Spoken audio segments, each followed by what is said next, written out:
लौह युग, है ना। ठीक है, सभी लोग जो है ये ध्यान रखेंगे, हम लोग झारखंड में लौह युग का जो है कहानी को देख रहे थे।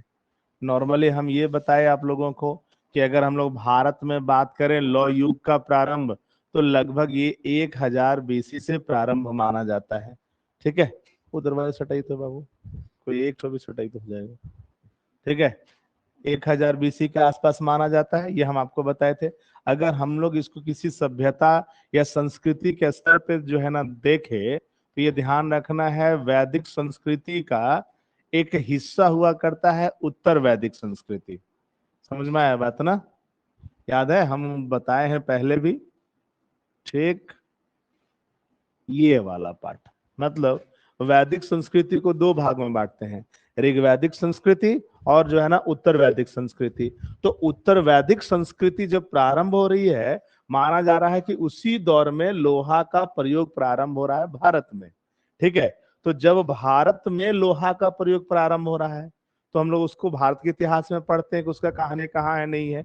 जब झारखंड में भी, चूंकि ये भारत में प्रारंभ हो रहा है, तो हम लोग झारखंड में भी मान के चलेंगे कि भैया लगभग इसी वर्ष या इसी समय के आसपास हमारे यहाँ पर भी प्रयोग प्रारंभ हुआ होगा। तो हमारे यहाँ पर पहला व्यक्ति कौन था, पहला वो जो है ना समुदाय कौन था जो लोहे के चीजों को जो है ना निर्मित करना सीखा। तो हम लोग बात कर रहे हैं कि भैया एक जनजाति है असुर, एक जनजाति है बिरजिया। ये दोनों जनजाति जो है वो क्या कर रही है, पत्थर से, यानी जो एस लौह एस्क हम लोग समझते हैं ना हम लोग। ठीक है, तो लौह एस्क से लोहा को अलग करना जानती थी, उसको गलाना जानती थी और उसको विभिन्न शेप में ढालना जानती थी। तो इस प्रकार जो है लौह युग के सूत्रधार हमारे यहाँ पर असुर और बिरजिया जनजाति माने जाते हैं। कोई दिक्कत? नेक्स्ट पॉइंट लिख लो। अच्छा हाँ, यहाँ पे एक सेकंड और रुकोगे। अब यहीं पर हम जो है ना ये बताने का प्रयास कर रहे थे कि चूंकि ये जो असुर लोग हैं, ठीक है, ये हमारे यहाँ पर लौह युग के प्रणेता हैं। इसी से आगे चल करके एक जो है जनजाति अलग हुई जिसको हम लोग कहते हैं लोहरा। याद आया?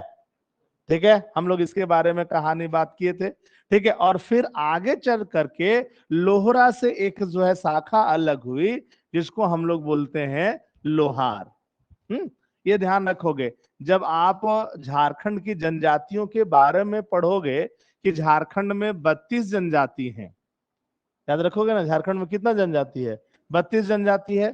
तो ये दोनों जो है ये जनजाति 32 में से मतलब एक है, यानी 32 जनजाति में ये दोनों शामिल है। ठीक है, जबकि ये जो लोहार शब्द जो आप देखते हो, ये अभी झारखंड में ओबीसी ग्रुप में आता है। कोई दिक्कत? ठीक है, तो ये बात ना आप लोग समझोगे, इसके बारे में थोड़ा चर्चा हम लोग किए थे। ठीक, लिख लो एक आध पॉइंट।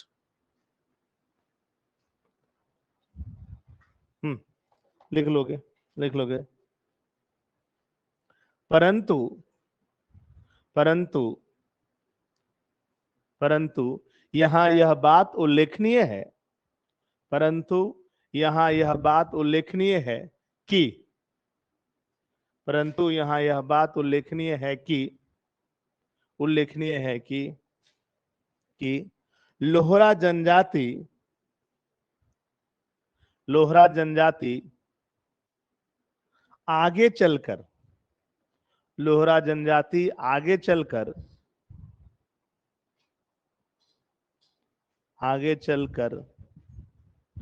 लोहे के काम करने वाली लोहे के काम करने वाली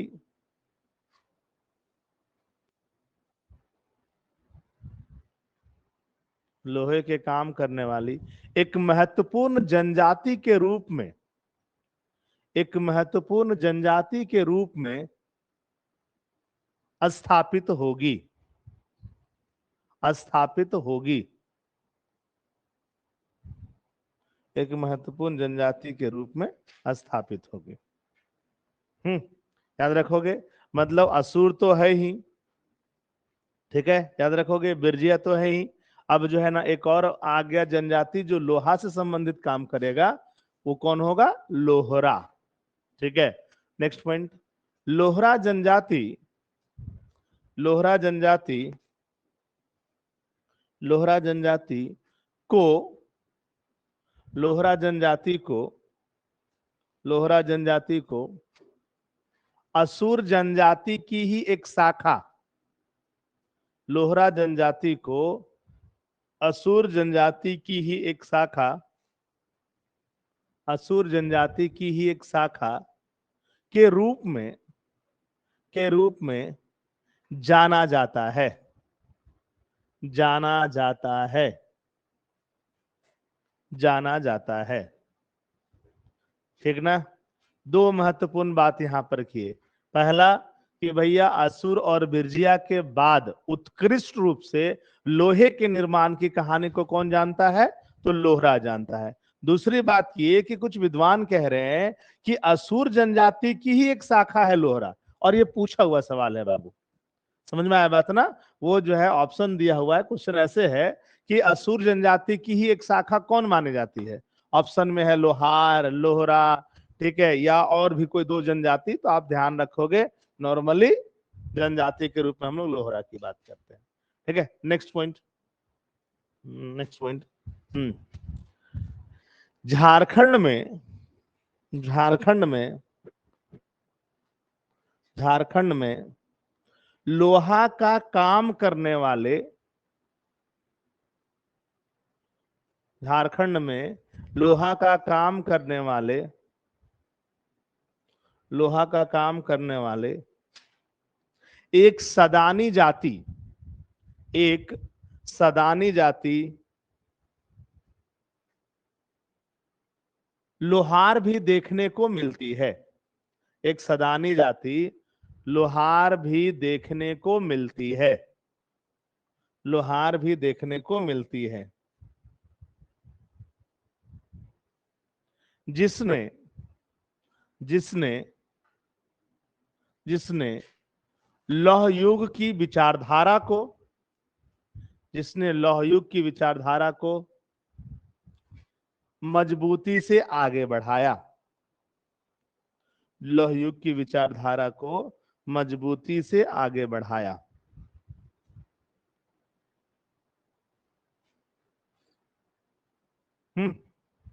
याद रहेगा सभी लोगों को। मतलब अब एक जाति जो है ना वो सदानों में भी है, वो है लोहार। हम लोग बार बार इसका नाम लिख रहे हैं। ठीक है, सदान और जो है ना जनजाति का अंतर समझते हो ना आप लोग? सिंपल बात है, अगर नहीं समझ में आ रहा, जिसके भी मन में ये ख्याल है तो ध्यान रखिएगा, आप लोग इसको ऐसे मान लीजिएगा, जो लोग जनजाति हैं, ठीक है, वो माने जाते हैं कि वो भी यहीं के रहने वाले हैं। ठीक है, प्राचीन काल से उनका जो है ना अवस्था यहीं पर जो है ना विकसित होता रहा है। वैसे ही जो सदान है लेकिन जनजाति नहीं है, ठीक है, तो जनजातियों से अलग जो जाति है और उनका भी अवस्था यहीं पर विकसित हुआ है, उनकी भी स्थिति यहीं पर विकसित हुई है और वो भी यहीं के माने जाते हैं, लेकिन वो जनजाति नहीं है। तो वैसे लोग जो है ना वो क्या कहलाएंगे? सदान कहलाएंगे। याद रखोगे ना। हाँ, एक शब्द आता है दीकू। दीकू मतलब जो बाहर से लोग आकर के यहाँ पे बसे। समझ में आया बात ना। ये शब्द आपको दिखाई पड़ेगा जब आप ना किताब पढ़ोगे, जब आप क्वेश्चन बैंक बनाओगे, या कभी वैसे जो है ना न्यूज पर कभी जो है ना अपना रिएक्शन देखोगे। जैसे भी घटना घटित हुआ था, आप लोग पढ़े होंगे, मध्य प्रदेश में कोई एक जो है ना बीजेपी का कोई नेता था शायद, ठीक है, और वो जो है ना एक आदिवासी समुदाय के बच्चे पर जो है ना वो गलत तरीके का कार्य कर दिया। अब ऐसी स्थिति में वो जो है ना पूरा चर्चे में आ गया, एक झटके में पूरे भारत के लेवल पे चर्चे पे आ गया। और वो जो है जब चर्चे पे आया तो लोग जो है ना वहां पर फिर से शुरू कर दिया कि ये देखो, ये फलना ढिकना। इस शब्द के मायने और मतलब क्या है हमेशा समझ में होना चाहिए। जब भी सदान बोला जाएगा तो यही का आदमी, जिसकी जो है ना जड़ें यहीं से उभरी हैं और यहीं पर विकसित हुई है, यहीं पे फली फूली हैं, लेकिन वो जनजाति नहीं है तो सदान कहलाएंगे। जिनकी जो है ना जड़ें यहीं पर मजबूत हुई हैं, यहीं पे फली फूली है और वो जनजाति हैं, तो वो जो है जनजाति कहलाएंगी। ठीक है, लेकिन जो है ना जो यहाँ का नहीं है, बाहर का है, चाहे वो कोई भी हो, वो दीकू कहलाएगा। सिंपल सा बात है। कोई मध्य प्रदेश का जनजाति भी यहाँ आएगा ना, है वो वास्तव में जनजाति, लेकिन नॉर्मली वो झारखंड के लिए दीकू कहलाएगा क्योंकि वो बाहरी व्यक्ति है। ठीक है, चलो आगे। लिखोगे। लिखे कुछ इतिहासकार के अनुसार छोटा नागपुर का लोहा उत्कृष्ट होता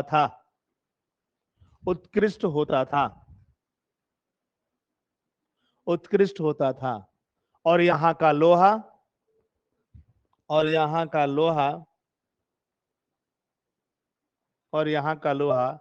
का साक्ष्य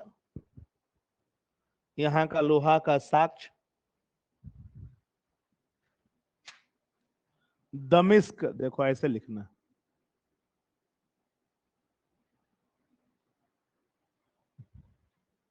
दमिश्क ब्रैकेट में सीरिया लिख देना, या सॉरी सीरिया नहीं, इराक लिख देना, इराक, दमिश्क के ब्रैकेट में इराक लिख देना, इराक में ये क्षेत्र ने, ठीक है। और यहाँ का लोहा का साक्ष्य दमिश्क से भी प्राप्त हुए हैं,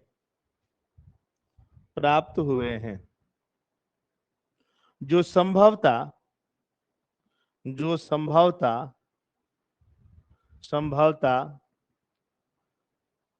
1400 बीसी से 1200 बीसी के बीच, 1400 बीसी से 1200 बीसी के बीच की मालूम पड़ती है,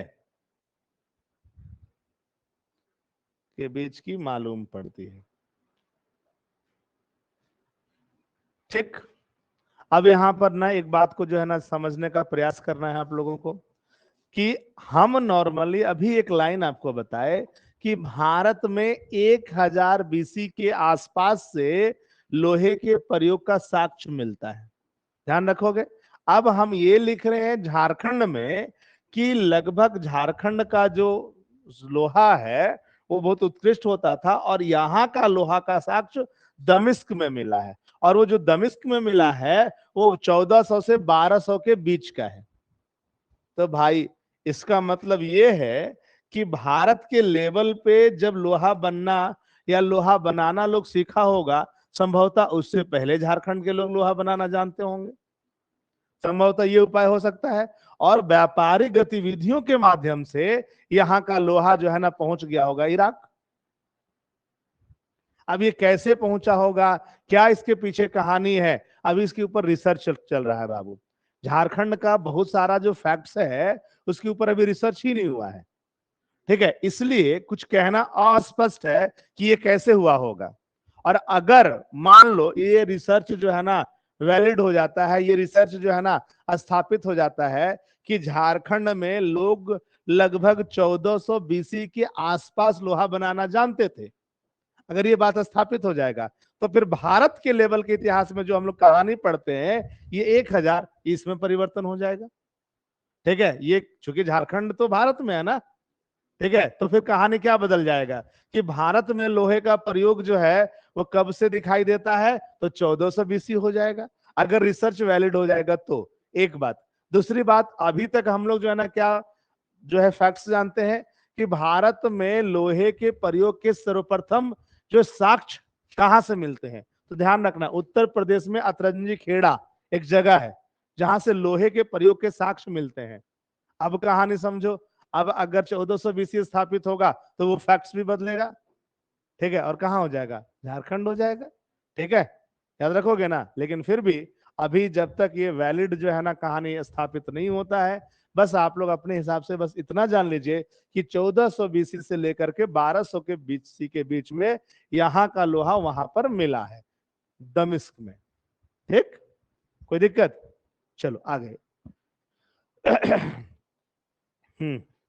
अब देखो एक चीज हमेशा ध्यान रखना कि भारत में बोलते हैं झारखंड में लोहा मिलता था, झारखंड के लोग लोहा गलाने में, लोहा निर्माण करने में बड़े स्किल्ड थे, इस बात का उदाहरण कहां से मिलता है। तो अब हम लोग जैसे देखते हैं एक चीज, आगे चल करके देखोगे 16 महाजनपद हुआ करते थे, हम पहले भी बताए थे जब हम इतिहास स्टार्ट किए थे झारखंड का, तो हम आपको सबसे पहले भारत का इतिहास बताए थे। और उस जब इतिहास की बात कर रहे थे तो एक चीज बताए थे कि भारत में 16 महाजनपदों की कहानी मिलती है। ठीक है, बौद्ध साहित्य है अंगुत्तर निकाय और जैन साहित्य है भगवती सूत्र। इन दो पुस्तकों से, और इसके अलावा अन्य छोटे छोटे बहुत सारे साक्ष्य हैं, लेकिन मूल तौर पर ये दो पुस्तकों से हम लोगों को जानकारी मिलती है कि भारत के लेवल पे 16 महाजनपद हुआ करते थे। और इन 16 महाजनपदों में सबसे मजबूत हुआ मगध महाजनपद। और मगध महाजनपद में जो है साम्राज्य बनने के वो सारे गुण थे, तो मगध महाजनपद ना साम्राज्य बना, और यहीं से पूरे भारत में शासन की एक अलग कहानी आगे बढ़ेगी। आप लोग मौर्य वंश का नाम सुनते हो, गुप्त वंश का नाम सुनते हो, या जितने भी बड़े बड़े राजाओं का नाम सुनते हो प्राचीन काल में, वो सब के सब मगध जो है ना महाजनपद में उदित हुए। समझ में आया बात ना? तो ये ध्यान रखना है, मगध महाजनपद में जो है ये साम्राज्य उदित हुआ, या मगध महाजनपद में इतने बड़े बड़े राजाओं का जो आप नाम सुनते हैं, उनकी सफलता का एक बहुत बड़ा रीजन था लोहा। और वो लोहा कहाँ से प्राप्त करते थे? तो चूंकि मगध महाजनपद जब भी बोला जाए तो आप ये बात जो है ध्यान रखोगे। ठीक है, ये मान लो गंगा नदी है। ठीक है, ये गंगा नदी जो है ना उत्तराखंड से निकल रही है, उत्तर प्रदेश बिहार झारखंड बंगाल होते हुए ये जाकर के मिल जाती है बंगाल की खाड़ी में। ठीक है जब आप बिहार के पास आओगे ना बाबू, तो ये ध्यान रखना है, बिहार जो है आपका इस रूप में जो है ना जगह है। ठीक, तो ये कहलाता है उत्तरी बिहार। हम्म, और ये कहलाता है आपका दक्षिणी बिहार। ये ध्यान रखना है। और इसी में जो है ना आपका जो है वो झारखंड का पार्ट जो है वो जुड़ा हुआ है। समझ में आया बात ना? तो ये वाला हिस्सा जो है ना दक्षिणी बिहार कहलाता था टोटल पहले। जब झारखंड अलग हो गया तो यहाँ से यहाँ ये झारखंड हो गया। ठीक, तो ये ध्यान रखो, जिसको आप दक्षिणी बिहार कह रहे हो ना बाबू, यही था मगध का क्षेत्र, यानी गंगा नदी के दक्षिण में। ठीक है, गंगा नदी के दक्षिण में आपका दक्षिण बिहार था, और इसी का अंग हुआ करता था झारखंड, और झारखंड में मिलता था लोहा। समझ में आया बात ना? इस बात की पुष्टि हम लोगों को इतिहास के विभिन्न स्रोतों से होती है। मगध वालों का जो है ना ये उत्कृष्टता, मगध वालों का सफलता का एक बहुत बड़ा रीजन था कि इनके कब्जे में जो क्षेत्र था वहां पर भरपूर मात्रा में लोहा मिलता था, और उस लोहे से ये लोग हथियार बनाते थे। और हथियार के माध्यम से, अब लकड़ी और लोहा का सामना होगा तो कौन जीतेगा? ये तो आप लोग भी समझ सकते हो। ठीक है, तो इस बात से पुष्टि होती है कि भैया हमारे यहाँ पर उत्कृष्ट लोहा मिलता था। हमारे लोहों से ही जो है मगध साम्राज्य मजबूत हुआ, और एक जो है वो राज्य को आगे बढ़ाया, शासन क्षेत्र को आगे बढ़ाया, और विभिन्न प्रकार के व्यवस्थाओं को लागू किया। लिख दो, लिख दोगे? भारत के इतिहास में, भारत के इतिहास में 16 महाजनपदों, भारत के इतिहास में 16 महाजनपदों, भारत के इतिहास में 16 महाजनपदों की जानकारी प्राप्त होती है। 16 महाजनपदों की जानकारी प्राप्त होती है, जानकारी प्राप्त होती है। इसमें एक महाजनपद, इसमें एक महाजनपद मगध था। इसमें एक महाजनपद मगध था।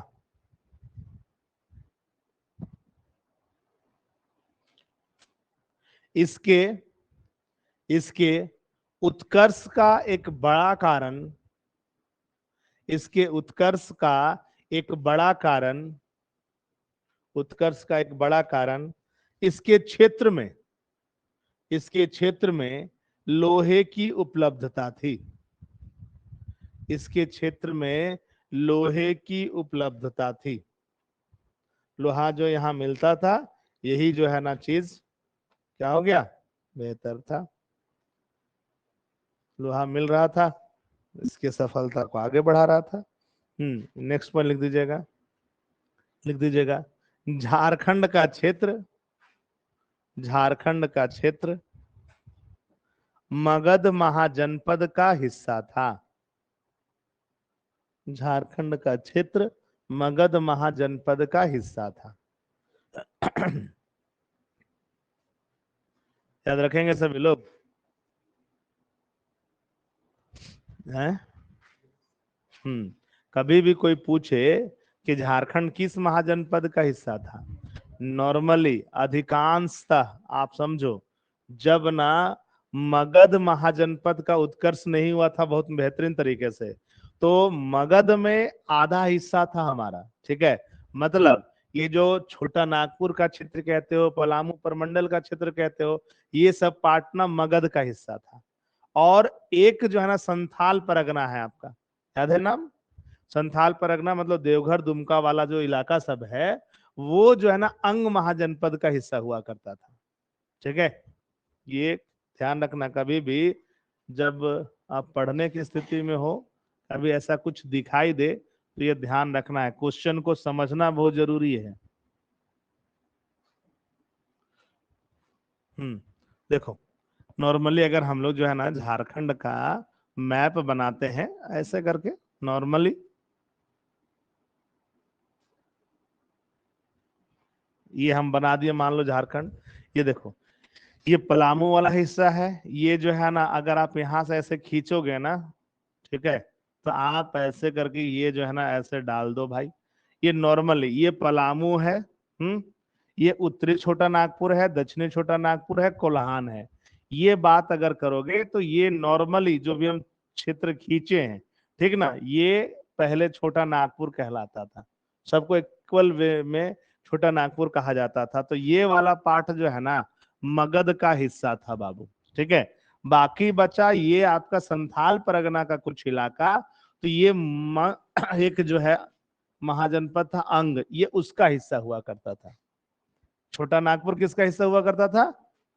मगध का। संथाल परगना किसका हिस्सा हुआ करता था? अब मगध क्या किया, अंग को जीत लिया। जब जीत लिया तो ये अंग किसका हो गया? मगध का। तो फिर जब अब अंग का अस्तित्व रहा ही नहीं, तो झारखंड पूरा किसका हो गया? मगध का। तो क्वेश्चन का पैटर्न पे डिपेंड करता है आपका आंसर। अगर वो पूछ देगा कि प्रारंभिक दौर में संथाल परगना किस महाजनपद का हिस्सा था, और वहां ऑप्शन में अंग भी है, आप किसको मारोगे? अंग को मारोगे। लेकिन नॉर्मली अगर ऐसे ही कुछ लिखा है कि झारखंड, संथाल परगना नहीं लिख रहा है, झारखंड लिख रहा है, कि झारखंड जो है किस महाजनपद का हिस्सा था, तो आप लिखोगे मगध महाजनपद। आंसर देखो, क्वेश्चन के हिसाब से आंसर बदलेगा बाबू, गड़बड़ मत करना आप लोग, है ना? ठीक है, चलो। कैसे नहीं था, हम तो बोले पलामू, उत्तरी छोटा नागपुर, दक्षिणी छोटा नागपुर, कोल्हान, ये कंप्लीट पहले छोटा नागपुर कहलाता था। समझ में आया बात ना? तो पलामू नहीं रहेगा कैसे हो सकता है, बिहार से सबसे पहले वही सटा हुआ है, हैं? क्या? ठीक, चलो खैर आगे बढ़ते हैं। यहां पर हो गया लौह युग का कहानी बाबू। अब हेडिंग दोगे झारखंड में महापाषाण संस्कृति।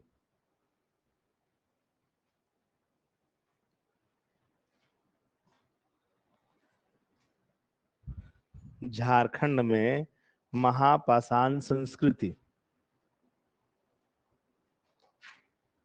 महापाषाण संस्कृति, ठीक। मिटा देते हैं इसको।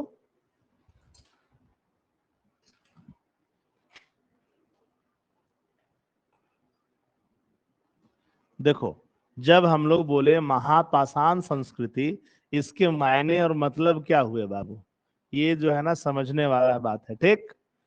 महापाषाण संस्कृति को अगर हम लोग शाब्दिक अर्थ में तौले तो है बड़े बड़े पत्थरों की संस्कृति। महापाषाण, पाषाण मतलब पत्थर हो गया, और महा मतलब हो गया बड़ा, तो बड़ा बड़ा पत्थर का संस्कृति को हम लोग महापाषाण संस्कृति कहेंगे। कोई दिक्कत है ना? अब सवाल है कि महापाषाण संस्कृति जो शब्द है वो उल्लेखित क्यों हुआ। तो सबसे पहले समझोगे जो है ना, कुछ इतिहासकार या जो पुरातत्व विभाग के लोग होते हैं वो दक्षिण भारत गए थे बाबू, ठीक है। और दक्षिण भारत में उन्होंने जो है ना कुछ जगहों को देखा, वहां पे क्या कहानी है। जैसे मान लो ये ऐसे जो है ना जमीन है आपका, ठीक। और इस जमीन पर ये देखो ऐसे एक बड़ा पत्थर रखा हुआ है, एक ऐसे बड़ा पत्थर रखा हुआ है, और ये ऐसे है एक स्ट्रक्चर, ठीक है। दूसरा स्ट्रक्चर जो है ना आप देखोगे ये ऐसे है, ये जो है ना आपका भूमि है, ठीक। और इसके ऊपर इस प्रकार का एक पत्थर रखा हुआ है, और इसके ऊपर एक ऐसे पत्थर है, समझना, ठीक है। अगला जो है कहानी, यहां पर क्या है भाई, ठीक, कि ये देखो ये जमीन है, यहां पर एक जो है ना बड़ा पत्थर ऐसे रखा हुआ है। खाली अंतर देखो क्या है, इसमें ऐसे है, इसमें ऐसे है, इसमें ऐसे है। अगला जो चीज है वो जो है देखो ये इस प्रकार जो है ना कुछ है यहाँ पर ऐसे, ठीक। और इसके चारों ओर जो है ना पत्थरों का बड़ा बड़ा पत्थर ऐसे ऐसे ऐसे ऐसे जो है ना वो रखा हुआ है, ऐसे करके पूरा घेरा हुआ है। बड़ा बड़ा पत्थर को आप गाड़ दो गोलाकार अवस्था में। ध्यान रखोगे सभी लोग, ठीक है। ये इस तरीके से कुछ जो है ना कहानी ऐसा था, ठीक है, कि ये जो है ना इस प्रकार है, जमीन जो है ना बीच में ऐसे है, इसको जो है ना आप ऐसे मान के चलो ऐसे। और इसके साइड साइड में भी वैसे ही जैसे पत्थर गिरा हुआ है ना, ये ऐसे ऐसे ऐसे ऐसे ऐसे ऐसे जो है ये पत्थर आपको घेरा हुआ मिला, ठीक। अब जो है ना ये जो पुरातत्व विभाग के लोग थे वो जब दक्षिण भारत में पहुंचते हैं तो उनको दिखाई देता है कि आखिर भाई ये सब है क्या। जैसे नॉर्मली हम लोग भी कभी जाते हैं, जैसे रॉक गार्डन गए हो कभी आप लोग, रॉक गार्डन गए हो, या बूटी मोड़ साइड में जाओगे तो फायरिंग रेंज वगैरह देख रहे हो। आलम नर्सिंग होम का बगल में जो है ना वो फायरिंग रेंज वगैरह है। या आप झारखंड में कहीं पे भी जाओ जहां पे भी पत्थर वत्थर जो है दिखाई पड़ता है, आपको दिखाई पड़ेगा एकदम अलग अलग स्टाइल में लटके हुए हैं, अलग अलग स्टाइल में जो है ना खड़े हैं। लेकिन वो कब दिखाई पड़ते हैं, जहां पे अगल बगल सारे तरफ जो है ना सिर्फ पत्थर ही पत्थर है, चट्टान ही चट्टान है। तो वहां तो समझ में आ गया कि चलो बारिश हुआ होगा, मिट्टी हट गया होगा, ऐसे लटक गया होगा, इधर ये हो गया होगा, उधर हो गया होगा। लेकिन जहां पर उस तरीके का चट्टान, उस प्रकार का पहाड़ या पर्वत ही नहीं है, और वहां पर अगर ऐसा चीज मिले तो आपका दिमाग नहीं ठनठनाएगा। जैसे मान लो कि यहाँ पे तो नहीं है भाई चट्टान वट्टान वैसा, और यहाँ कल जो है अचानक से जो है इस प्रकार से चट्टान दिखने लगे, तो एक मिनट के लिए कोई मान भी सकता है कि नीचे वाला जो है ना निकल गया होगा चट्टान भाई, ऊपर से मिट्टी हटा होगा चट्टान निकल गया। लेकिन ये ऊपर वाला उसके ऊपर कैसे आया, दिक्कत है। कोई भी सोचेगा, पुरातत्व विभाग वाला लोग भी सोचा क्या आखिर है क्या ये। पत्थर हटाया, ठीक है, उसको ऊपर वाले को हटाया, देखा कि नहीं ये जो है ना नेचुरल नहीं है, प्राकृतिक नहीं है, तो इसको हटावाया, ठीक है। और हटवाने के बाद फिर देखा कि ये पत्थर भी जो है ना यहाँ से उदित हुआ नहीं, जैसे एक होता है ना नेचुरल पत्थर निकला हुआ, वैसा नहीं लग रहा है कि जैसे कोई बाहर से इसको जो है ना गाड़ा है। तो वो लोग जो है ना पहले पत्थर को हटाए सबको, और इसको जो है ना खोदने का काम किए कि इस पत्थर को निकालते हैं, क्योंकि पत्थर तो गाड़ा हुआ है। और जब पत्थर को निकालने के लिए खोदे तो नीचे से निकला कंकाल, समझ में आया बात ना। और उस कंकाल के साथ मिला बहुत सारा जो है ना वस्तु, जैसे घड़ा उड़ा जो है ना, या रोजमर्रा का जो जीवन का चीज होता है उसका साक्ष्य मिला, ठीक है। इन लोग सोचे कि संभवतः हो सकता है एक आध ऐसा हो। फिर दूसरे को भी ढूंढा, तीसरे को भी ढूंढा, मतलब अलग अलग स्टाइल का हर एक जो है ना पत्थर, एक ऐसा वाले, एक ऐसा वाला, एक ऐसा वाला, एक ऐसा वाला, सबको जो है ना वो लोग जो है निकाला, और फिर जो है ना खोदने का प्रयास किया। तो सब जगह दिखाई पड़ा कब्र, मतलब नीचे कब्र है, उसके ऊपर जो है ना ये पत्थर इस रूप में स्थापित है, ठीक है। तो ये जो पुरातत्व विभाग के लोग जो देखे कि बड़े बड़े पत्थरों के नीचे जो कब्र है ना, तो उसको एक संस्कृति बता दिए कि ये भी तो ट्रेडिशन है ना। नॉर्मली अगर ऐसे कोई दफन कर रहा है, जैसे अभी हम लोग जो है ना शवों को दफनाते हैं, उसका एक नॉर्मल एक नेचुरल तरीका होता है। कैसे दफनाते हैं बाबू? हर एक धर्म में अलग अलग तरीके से होगा, लेकिन दफनाते तो हैं कि नहीं दफनाते हैं। बहुत जगहों पर अगर क्रिश्चियन सोसाइटी को देखेंगे तो ताबूत में डाल करके दफनाते हैं। होता है कि नहीं होता है? बहुत बार तो ऐसा होता है कि नेचुरली ही दफना देते हैं, मिट्टी के अंदर ही दफना देते हैं। एक तरीका है, तो दफनाने का भी एक तरीका है। अगर वो तरीका है तो संस्कृति हो गया वो। इस्लामिक लोग भी दफनाते होंगे, अगर दफनाते होंगे तो भैया ऐसा तो नहीं करते ना, अरे कैसे भी खोद दो ऐसे ही डाल दो और मिट्टी डाल दो, ऐसा करते हैं क्या? जो ऐसा नहीं करते हैं इसका मतलब वो एक परंपरा है, एक संस्कृति है वो। उसका एक निश्चित जो है ना उसके साथ कर्मकांड भी होगा कि उसको जो है ना उत्तर दक्षिण में खोदो जो है गड्ढा, सर को इधर रखो पैर उधर रखो, या पूरे पूरब पश्चिम में गड्ढा खोदो, सर इधर रखो पैर इधर रखो। समझो बात को। उसके पहले गाड़ने से पहले या मिट्टी डालने से पहले किसी भी प्रकार का जो है ना मंत्र उच्चारण, जिसका जो होगा मंत्र उच्चारण मतलब आप जो भी प्रार्थना करते होंगे, जो भी बात बोलते होंगे, हम लोग लेके जाते हैं ना जी, मुल्ला मौलवी पंडित पादरी सबको लेके जाते हैं ना। वो क्या करते हैं, मिट्टी डालने से पहले जो है कुछ चीज को पढ़ते हैं, आत्मा की शांति के लिए हो चाहे जिस भी चीज के लिए हो। ये तो पार्ट हमारा संस्कृति हो गया ना। तो इतिहासकारों ने क्या महसूस किया? इतिहासकारों ने महसूस किया कि इन हर एक पत्थरों के पीछे जो है ना कब्र है, और पत्थरों को ऐसे डाला गया है कब्र के ऊपर, और अधिकांश जगहों पर यही मिल रहा है। मतलब ये जो बड़े बड़े पत्थर हैं वो एक प्रकार से कब्र संस्कृति के जो है ना पार्ट हैं। तो इसको कब्र संस्कृति कह देते हैं या फिर इसको महापाषाण संस्कृति कह देते हैं। दोनों में से जो कह देंगे वो जो है ना आप समझ लो आप। तो अब कभी अगर आपको कोई पूछे कि महापाषाण संस्कृति का मतलब क्या, क्या बताओगे? कब्र संस्कृति, दफनाया कैसे जाता था उसकी संस्कृति। ठीक है, तो ये कहानी उभरा कहां से? दक्षिण भारत से। हो गया कहानी। अब जो है ना देखो, जैसे एग्जाम्पल के तौर पे हम लोग बचपन में बहुत सारी चीजों को नहीं जानते थे। ठीक है, एग्जाम्पल के तौर पे आप ना कुछ चीज को समझो।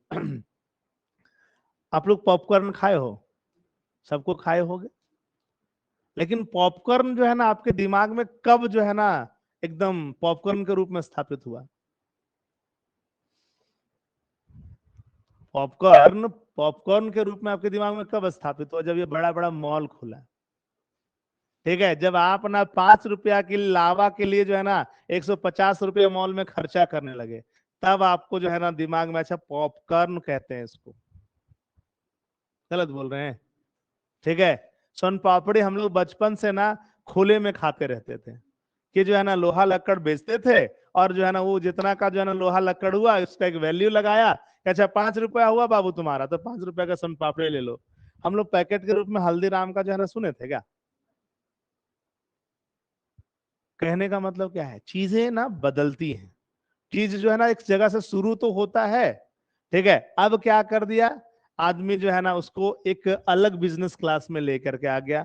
अब देखो वो बेचारा लोहा लेकर के किताब कॉपी लेकर के जो है ना सोन पापड़ी बेचने वाला अब आपको दिखाई देता है? बताओ जरा। उन लोग बचपन में जो हम लोग गलती किए ना या मस्ती किए, वो अब हमारा बच्चा नहीं करेगा, क्योंकि उसको मिलेगा ही नहीं। उसको पता ही नहीं है कि चीज को क्या कहते हैं। या जैसे एग्जाम्पल के तौर पे शादी विवाह में हम लोग ना पहले पेट्रोमैक्स जलाते थे हम। कभी आप लोग देखे हो, सुने हो पेट्रोमैक्स क्या होता था? कितने लोग जानते हो? गैस लाइट जो होता था वो। तो गैस लाइट कब हुआ? ये आप लोगों के जमाने की बात है कि गैस छोटा वाला सिलेंडर भराओ, उसमें जो है ना वो फिलामेंट या उसको जो है क्या कहते थे, मेंटल बोलते थे। मेंटल को बांधो और उसको जलाओ, यही ना कहानी है। हम लोग के समय में किरासन तेल होता था बाबू, है? या फिर दूसरे प्रकार का चीज होता था, मार हवा ढन ढन ढन मारते थे और फिर वो निकलता था, वो जलता था, है ना? उसमें जो है ना बांध दिया जाता था, और उसके ऊपर जो है ना अभ्रक का बना हुआ एक कवर होता था, मेंटल के चारों तरफ रख दिया जाता था, लाइट होता था शादी में। अभी नहीं जानता है लोग। तो जो नहीं सुना है, जो नहीं जानता है, क्या कल्पना कर सकता है? नहीं ना कर सकता।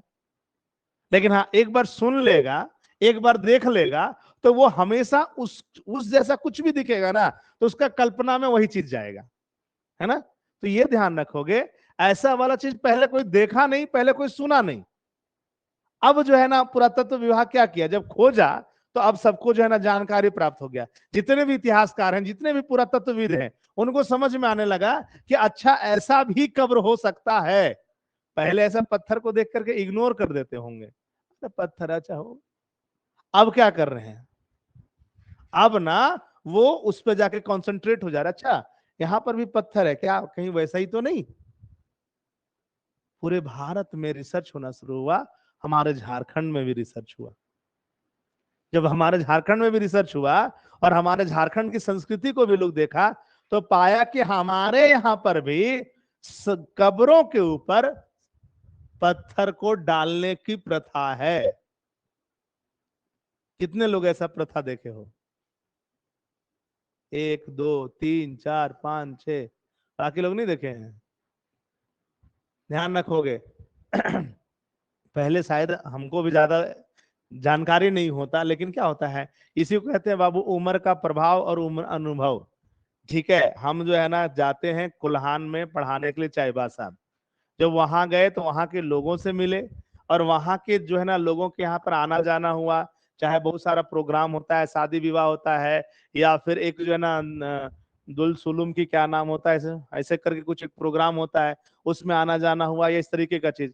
तो बहुत जगहों पर जब गए ना तो देखे कि घर के आंगन में भी जो है ना वो क्या किया गया है, ठीक है, लोगों को दफनाया गया है और उस पे पत्थर को रखा गया है? हाँ, नहीं नहीं नहीं नहीं नहीं, है, सब जगह वैसा नहीं है, हर एक का अलग अलग कहानी है। हम जो देखे वो हम आपको बता रहे हैं अभी। अभी तो कहानी शुरू हुआ है ना बाबू, ठीक है। हम बोले कि अभी हम चाईबासा को उदाहरण दिए कि वहां पर जो है ना क्या हुआ, कब्र के ऊपर भी पत्थर रखा जाता है। समझ में आया बात ना।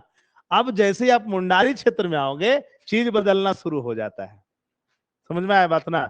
मुंडारी क्षेत्र में 2 3 तरीके का कल्चर है। एक तो जहां पर दफनाया गया है, वहां पर जो है ना पत्थर को गाड़ने का प्रथा, और उसमें उसके बारे में डिटेल लिखने का प्रथा है ना, कि कौन था नहीं था। कुछ चीज यहां पर देखो, जब झारखंड में आप खूंटी क्षेत्र में जाओगे या मुंडारी बेल्ट में जाओगे, तो कुछ ऐसा चीज है कि हम दफनाए वहां पर हैं, ठीक है, और वहां जाने का जो रास्ता है, ठीक है, हम इस रास्ते से लेकर के गए थे। तो छोटा छोटा कुछ पत्थर है ना, वो यादगार के तौर पे रास्ते के बगल में गाड़ा जाता है कि इसी रास्ते से हम लेकर के गए थे।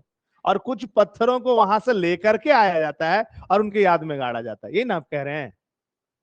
हम्म, है थोड़ा थोड़ा, वही तुम बोले, थोड़ा थोड़ा सब में हटेगा, सब कहानी होगा। अब देखो ये सब छोटा छोटा जो बात है, अभी हम लोग इसके ऊपर चर्चा करेंगे, ऐसा नहीं है। लेकिन ध्यान रखना है कि ऐसे ही पत्थरों की कहानी झारखंड में भी जब दिखाई देने लगी, तो रिसर्च हुआ। तो रांची जिला में एक जगह है चोखा हाथू, नाम सुने कोई हो उधर के? सोना हाथू, चोखा हाथू साइड के सुने ना? सोना हाथू, सोना हाथू सुने होंगे, चोखा हाथू भी बहुत फेमस नाम है, ठीक है। 4,000 से ज्यादा ऐसा जो है ना महापाषाण मिला, मतलब बहुत सारा ऐसा कब्र मिला जिसके पास पत्थर जो है ना डाले हुए, ठीक है। आपका एनसीईआरटी का जो बुक है, देखो, एनसीईआरटी इसीलिए पढ़ना चाहिए, जो कहीं नहीं है वो आपके बुक में है, एनसीईआरटी के बुक में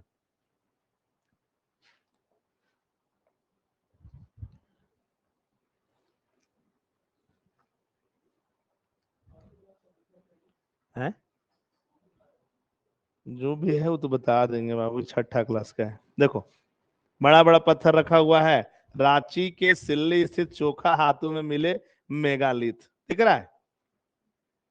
अब अचानक आपको लगने लगेगा अच्छा ये पत्थर सब आया कहां से यहाँ पर। हम्म, एकदम जो है ना कहानी एकदम अलग हटके हो जाएगा। देखो कैसे, खड़ा खड़ा है खड़ा नहीं है, ठीक है। देखो यहाँ पर जो है ना है, देखो पुल टाइप का बना हुआ है, देख लो, ऐसा नहीं सोच लेना ना कि सर अपने मन से सूत उठ के आए और अपने मन से कबर बना दिए सबका। का देख रहे हो ये चीज, ये आपके जो है ना रांची का हिस्सा है कहानी। ठीक है, या रांची का ना कह करके आप ये कह लो कि झारखंड में इस तरीके की कहानी जो है ना आपको दिखाई पड़ेंगी।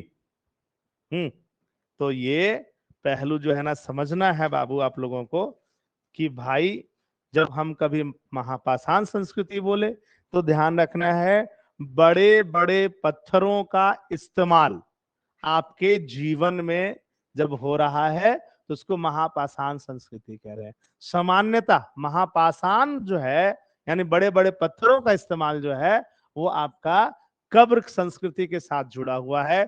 या तो कब्र के जो है ना पार्ट पे उसको लिटा दिया जाएगा, या खड़ा गाड़ दिया जाएगा, या उसकी याद में कहीं गाड़ा जाएगा। समझ में आया बात ना? तो ये जो संस्कृति है इसको हम लोग क्या बोलेंगे? महापाषाण। याद रखोगे ना? तो महापाषाण संस्कृति यानी कब्र संस्कृति। कोई दिक्कत? चलो लिख लो, पॉइंट लिख लोगे।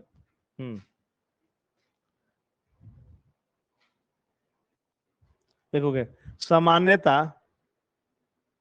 सामान्यता भारत के स्तर पर, सामान्यता भारत के स्तर पर महापाषाण संस्कृति, सामान्यता भारत के स्तर पर महापाषाण संस्कृति,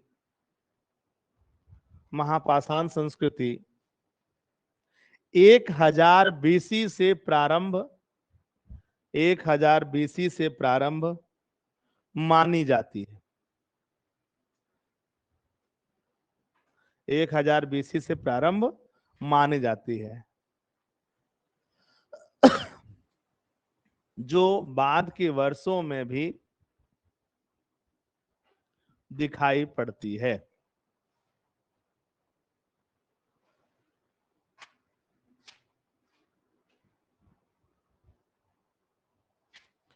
देखो अब दक्षिण भारत से ये जो है ना पहला साक्ष्य मिला था, लेकिन धीरे धीरे दक्षिण भारत में ना ये चीज गायब होता चला गया।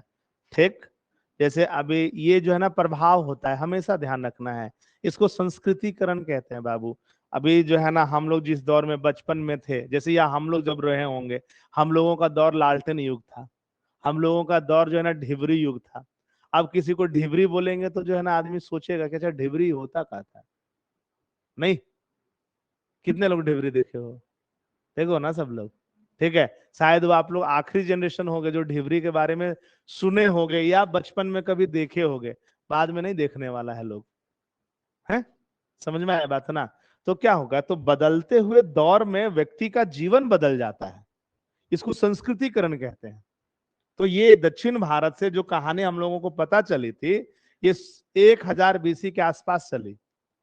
ठीक है, लगभग ये 1000 साल के आसपास चला भी, मतलब 1000 बीसी से शुरू हुआ और पहली शताब्दी तक ये दिखाई भी देता है। और धीरे धीरे दक्षिण भारत में ये कहानी कमजोर पड़ता चला गया, फिर इक्का दुक्का मिलता है बाद के वर्षों में। आप बोलोगे सर कैसे बता सकते हो बाद का वर्ष, कि ये बाद का वर्ष आप बार बार बोल रहे हो, 1000 साल के बाद जो है ना कम होता चला गया। बाबू चट्टान का उम्र पता किया जा सकता है, पता है ना आप लोगों को? कैसे किया जा सकता है? कार्बन डेटिंग से जीवाश्म का पता चलता है, यूरेनियम से पता चलता है, यूरेनियम पद्धति होता है, जो साइंस बैकग्राउंड के लोग होंगे ना वो जानते होंगे।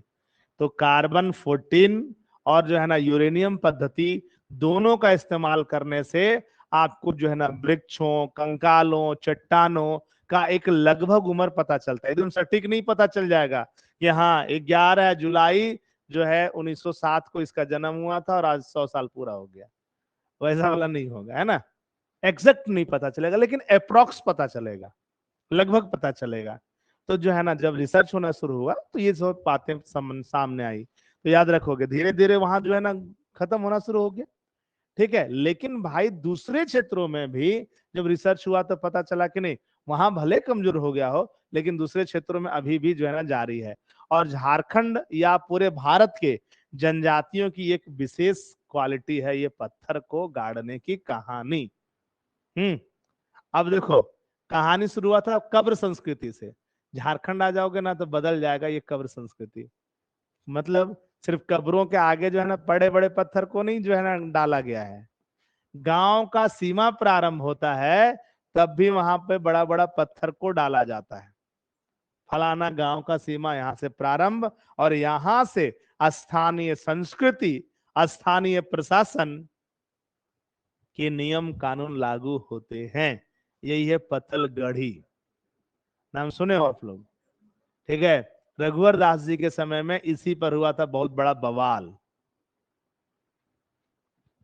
थोड़ा बहुत अगर आप लोग जो है ना पेपर पढ़ने के जान मतलब इच्छुक हो, अगर थोड़ा बहुत आप लोग जो है ना चीजों को जानने और समझने के इच्छुक हो, तो जाकर के यूट्यूब में या फिर इसे ही गूगल में टाइप करना, मिल जाएगा आपको। क्या मिल जाएगा? रघुवर दास जी के समय में पत्थलगढ़ी आंदोलन। हम्म। बाकी चीज इसके ऊपर हम लोग कल बात करेंगे। ठीक। पत्थलगढ़ी कैसे नहीं रहेगा बाबू? पत्थल तो गड़ा हुआ है।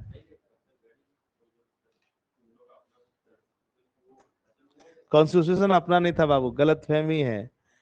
ठीक है, कॉन्स्टिट्यूशन तो भारत का वाला ही है। ध्यान रखना, भारत का कॉन्स्टिट्यूशन ही है। और भारत के कॉन्स्टिट्यूशन में एक है 5वीं अनुसूची।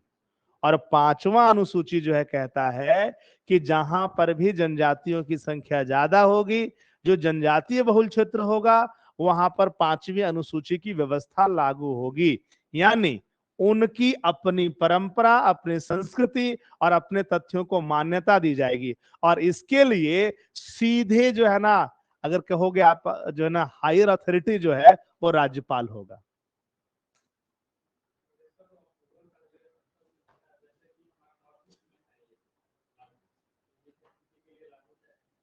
देखिए एक चीज आप समझ लीजिए बात को, जनजातीय बहुल क्षेत्रों की पहचान की गई बाबू। ध्यान रखना है, जनजातीय बहुल क्षेत्रों की पहचान की गई है। और वो लोग बताया है कि जहां जहां पर ये है वहां पर ये ऑटोमेटिक लागू होगा। ठीक है, आपका संविधान क्या बताता है? जैसे ही अगर हमारा संसद ये कह दिया ये जनजातीय बहुल क्षेत्र है, तो जनजातीय बहुल क्षेत्र है कहने का मतलब यहाँ की सभ्यता, यहाँ का संस्कृति परंपरा, इसको रक्षा जो है ना इसको करना होगा, इसको बनाए रखना होगा। ठीक है, ये बात जो ध्यान रखना, ये जैसे ही घोषित किया आदिवासी बहुल क्षेत्र, ऑटोमेटिक वो लागू होगा। ठीक है, 5वीं अनुसूची। और ये देखो एक बात और आप समझो, 5वीं अनुसूची और 4थी अनुसूची, दो एक ऐसा अनुसूची है ना जो आज, सॉरी चौथी नहीं, मतलब 5वां और 6ठा अनुसूची एक ऐसा अनुसूची है जो अच्छा अच्छा जो है ना व्यक्ति का दिमाग हिला देता है। अच्छा अच्छा लॉयर तो समझ ही नहीं पाया आज तक 5वीं अनुसूची और 6ठा अनुसूची को। ठीक है, आप कभी भी देखोगे कोई भी कितना भी महारत पढ़ाने वाला व्यक्ति हो, 6ठा और 5वां पे हाथ नहीं डालता है। जितना भी जो है, हाँ वो आधा घंटा जो डायलॉग देना होगा एकदम कॉमन डायलॉग आपको मिलेगा, बारंबार एक ही जैसे शब्द जो है ना मिलेंगे, लेकिन उसको परिभाषित करना, एक एक चीजों को जो है ना बताना, वो थोड़ा जो है ना उसके लिए खतरनाक है। बाकी पूरे संविधान को जो है ना रपेट देंगे। तो भैया 5वीं अनुसूची और 6ठी अनुसूची को सबसे बेहतर कोई संविधान विधि बता सकता है। जैसे सुभाष कश्यप सर जैसे लोग हो गए, डीडी बसु जैसे सर लोग हो गए, ये लोग जो है ना विद्वता के उस जो है ना लेवल पे पहुंचे हैं, और संविधान के ऊपर इनका बहुत बड़ा वर्क है। ठीक है, कंपेटेटिव लाइफ में जो है ना उससे सवाल ज्यादा पूछता ही नहीं है, माथा दर्द उन लोग भी नहीं रखता है, हट जाओ भाई। तो आप देखोगे सिर्फ इतना सवाल पूछेगा कि 5वीं अनुसूची किससे संबंधित है। ठीक है, तो बोलेगा जनजातीय बहुल क्षेत्रों से, काम खत्म। ठीक, बाकी चीज हम लोग कल चर्चा करेंगे।